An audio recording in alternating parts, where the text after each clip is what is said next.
যার শরম নাই, সেই নারীর কোনো ঈমান নাই।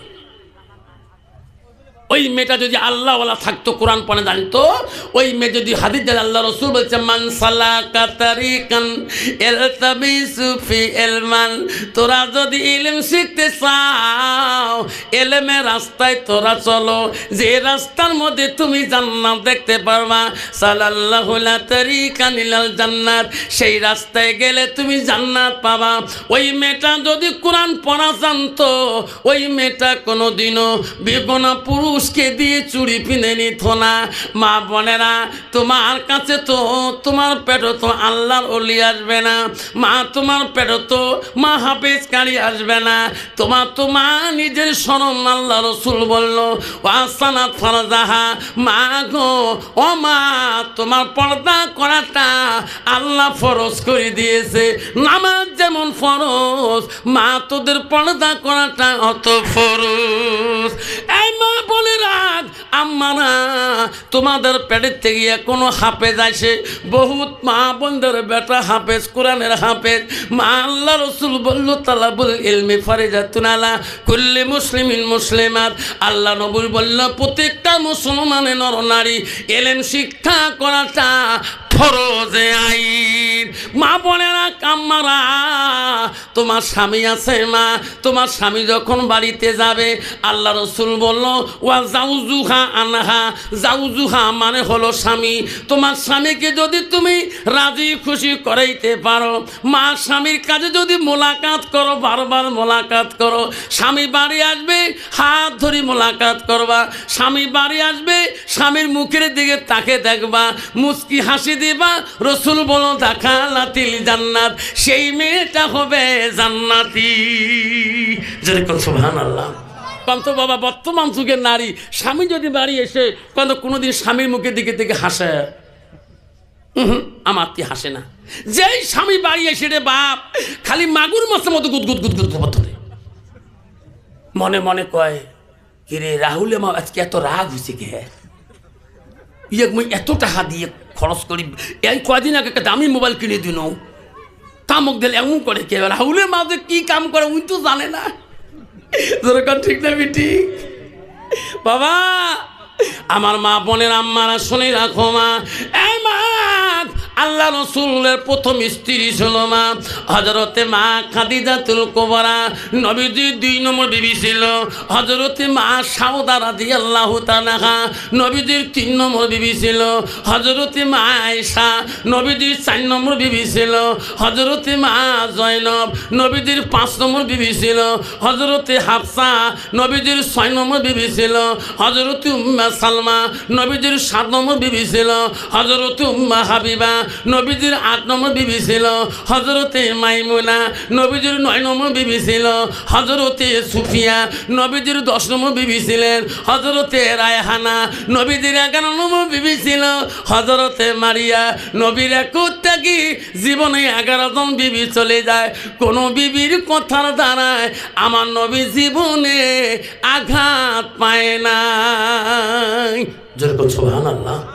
বলতো বাবা, বর্তমান সমাজে এই যে একটা করে বিবি যে আমরা রাখছি, আমাদের বিবির দ্বারা আমাদের কষ্ট হয় না, না হয়? যেরকম হয় না, না হয়?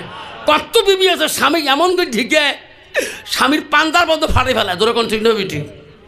বউ দেখছিস আফসার বলা আসি আমার সিমলে বাড়ির কথাগুলো বাস করে দিয়ে গেছে, বলে কে কয়দিন আগে মুইনে চুটকুর বাবদ এমন ঠিকেন ঠিকেছে, চুটকুর বাবা নাল টকটক হয়, চোখ এলাও ঠিকে নাল টকটকা, ওই দিন থেকে আওয়াই নাই বউ তুই ঘোষ 1 মাস আগর ঠিকেইছ, চোখটি এলাও ডাক্তার কিনে গোয়াল পাত দেখানো, তাও ভাল হয় না, টিকেটা বেশি লাগছে, বুক বেসরা কাহো কোনোদিন কয় নাই, ডাক্তার কায় কিনে কই হল চোখটা নাল।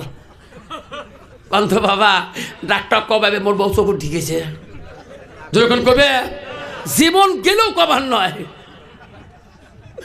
বু ওই দিন থেকে ডাক্তার বারে বারে কই কে নাল কেনে কই হল, তো মুই এলার সাথে যান ক্যাংরি এলা কম মুই ঢিকেছ, লাস্ট তালা কি কং মুইয়ে কং সার হয় পাক ঘরা কুষ্টি পড়ছে। কত নারী ডিজিটাল রে বাপ, নারী কয় প্রকার জানেন না, নারী হল 4 প্রকার, হস্তেনি কদমনি সাংকিনী লোহা। বুঝান তুই কর ওয়াজ শুনি আসি, কালকে শিমলা বাড়িতে কলজাকে থরথরে কাঁপে কে যে ঢিকেছেন চোখের নালে এলাও যাই ডাক্তার কাছে অপারেশন করা হবে নেপালও যে ওই দিন তুই বেচারা আওয়াও করে না, ভাতও চায় না, যা দেন তাই খায়। কালকে সবার সঙ্গে আমরাও গেছি, মুইও গেছো, আওয়াবি না নাই ওয়ার শুনি আসে বুক কল দেখায় থরথরে কাঁপে। কি করং লজ্জার সময় এক পাকে তুই দৌড়িতে বিশ্বত হাত ধরি মাপসাং যা ঢিকেছ কাহ কর নাই, তোমরা খুব ভালো মানুষ। যেই মাপ চাইছ বু টক করি মাফ করে দিল, যা যা মাপ দিনু। বু কাল তোর ভাইজি এত সাদা মানুষ নে, কাউ কয়নি নে, কোনদিন কবে বু যেই মাপ করে দিছে বু, ইস কাউ এত পাতলা হল, সকাল থেকে 4 বের ভাত থাক তবু পেট ভরে না। তুই আমার মাসির বেটি বই নস বু, তুই কস কে? কালকে বড় ভাইজি একটা আমার বাড়ি দুপুরে আসে, হাত ধরি কাঁদে, ছোট শালি হল। একটা কথা ভাইজি তোরে কথা কইছে, তুই তো কয়া গেছে। বলে কি কইছে তো? তুই বলে ভাইজি গুড়ি বলে গেছে, তুই ফেলে দিছিস, তুই ফির মাপ নিস নাই। বলে মুই মাপ নেই, মোর মা কম ডাকু আছে, মোর বাপের কাছে মাপ নেই নাই। মোর মা এত মস্তান আসিল, মোর বাপ দেই থরথরে কাঁপছে, তারে বেটি মুই ধরকান ঠিক না বিঠি? মা যদি ভালো হয় মেয়ে ভালো হবে, মেয়ে যদি ভালো হয় রে মা ভালো হবে, মাস্টার যদি ভালো হয় ছাত্র ভালো হবে, ছাত্র যদি ভালো হয় রে মাস্টার ভালো হবে, ইডি যদি ভালো হয় ফার্মা ভালো হবে, ফার্মা যদি ভালো হয় রে ইডি ভালো হবে।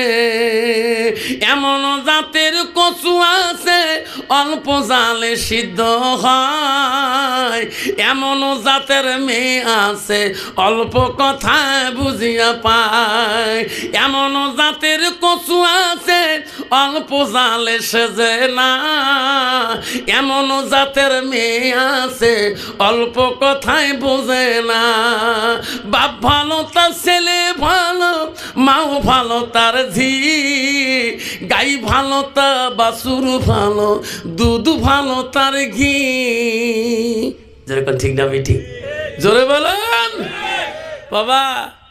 কদিন আগে নাটকের দোকান গেছিলাম, বাবারে মক চুলটা কামে দে, শনিবার ও সেকেন্ড পিরিয়ডে কয় স্যার একটা কাম না করেন তো, তোমারও চাকরি করা পয়সা ধক আছে, ধক বোঝেন তো, গল্প ভাষাকে ধক আছে, ইমারও কামলা দেওয়া পয়সা ধক আছে, তোমরা যত দিবেন তোমার একটা বেশি দিল, তোমার চাকরি কামার দিয়ে হিসেব।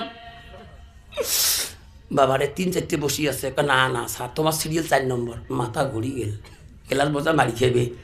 বাবা এলে করে চেংড়াতে চুললে বা ঘোড়া মার্কা চুললে বা মাইও না বাবু চিনাই না যায়, যেরকম ঠিক না ঠিক? তোমার সমাজও নাই বাবা, কত চেংড়া আছে বাবা, মাইও না বাবু বোঝা না যায়, যদি ফিতে বানি দেন গোটাই মাইও, যেরকম ঠিক না বিটি?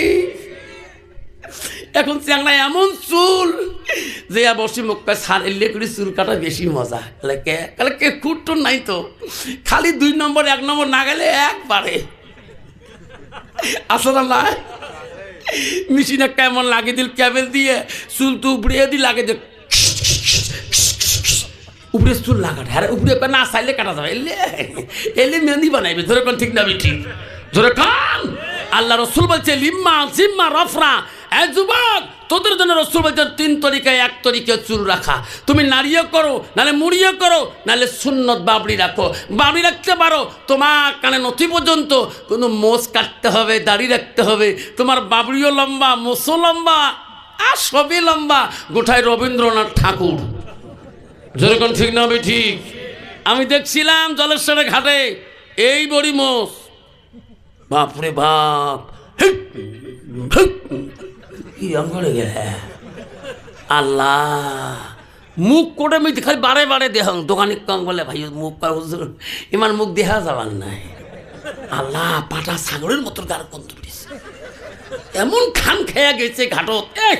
মোরও ওই দিন সভা, ওই যে মাদার শরীফের আগে, আল্লাহ বুঝার টাংস হয়ে যাইছি, মিসমিতে না কি কয় জায়গাটার নাম, রাজমিতি। মুইও লজ ধরিবের গেছিলাম, এই বড়ি মোট হাতের মধ্যে ওই শাখা আছে আর সলুক কাপড়, একটা ত্রিশূল আছে, ওই হিন্দু মানুষের মন্ত্র নমনঙ্গস্বামী স্মরণঙ্গস্বামী অন্যত ভগবান দদাতি। মুখে কোনো মন্দিরত থাকে না রে, ত্রিশুলকে হাত যেরকম ঠিক না ঠিক। তারপর দোকানিকে হুজুর এই মন্দিরও নাইনি আমার বাবার অবস্থাকে কাবা যেরকম ঠিক না ঠিক। এই জবান পিঠরা যাই যাচ্ছে, আমি আফসার মাল্লা পিঠ ধরছি যেরকম সুবহানাল্লাহ, যেরকম সুবহানাল্লাহ। আমিও পীরের হাতে মরিদান, আল্লাহর অলির হাতে মরিদান। শরীয়ত থাকতে হবে, হকিকত থাকতে হবে, তরিকত থাকতে, তার ভিতরে ইলমে মারুফত থাকবে। শরীয়ত নাই, হকিকত নাই, তরিকত নাই, দাড়ি মুসকামা নাই, খবরদার। পৃথিবীতে আল্লাহর অলি পৃথিবীতে ছিল বহুদূর, তাদের মধ্যে হকিকত তরিকত ইলমে মারুফত ছিল।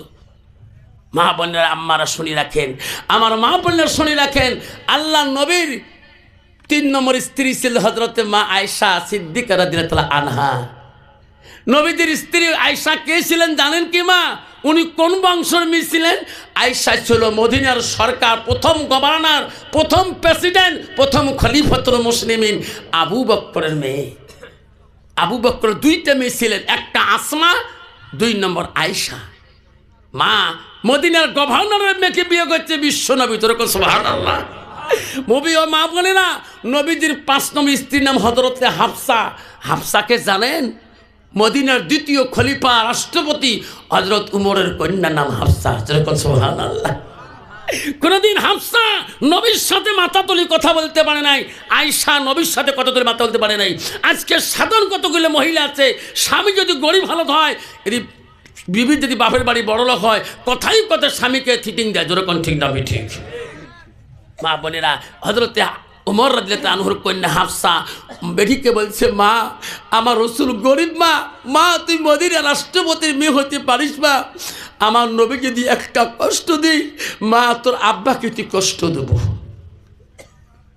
আজকাল কত নারী আছে, বিশ্ব নবী রাসূলুল্লাহ বলে গেছেন ফাতেমাকে, মা আমি নবী দুনিয়া থেকে চলে যাব, আমার আলী গরিব। আমি তো বলি যাই মা আমার আলী গরিব হতে পারে, মা আলীকে গরিব বলে মনে করবি না, আলী যা আলী দিবে মা তাই তুই কবুল করবো, জোরে কোন সুবহানাল্লাহ। হযরতে ফাতেমা যদি না কেউ থাকছিল তবু আলীর উপরে চোখ তুলে রানা করি কথা বলে নেই। একদিন হযরত আলী বাড়িতে আসি, দেখলেন ফাতেমার চোখের পানি পড়তেছে, উটগুলো শুকিয়ে শুকিয়ে গিয়েছে। ফাতেমাকে বলছে, ফাতেমা রে তোমার উটগুলো কেন শুকিয়ে গেছে বল? তুমি মনে হয় কিছু খাও নাই, তুমি আমাকে খুলি বলো না কেন? হযরতে ফাতেমা বলছে, স্বামী গো আপনি যখন আমার উটগুলো শুকনা দেখলেন, আমিও তোমার উটগুলো শুকনে শুকনে দেখতেছি, মনে হয় আপনি বোধহয় 2 দিন থাকি খান নাই, জোরে কোন সুবহানাল্লাহ। আমার মতন স্ত্রী যদি আসি, যদি স্বামীকে হারা মুখ কেটে শুকনে ভাল মান কথা করছে, কথা জুলুম করে দিন, বলে বাবা দোস্ত বাড়িতে পেট ফেলাছিস আছে না, তো দোস্তর গোষ্ঠী ছাড়ে দিবে।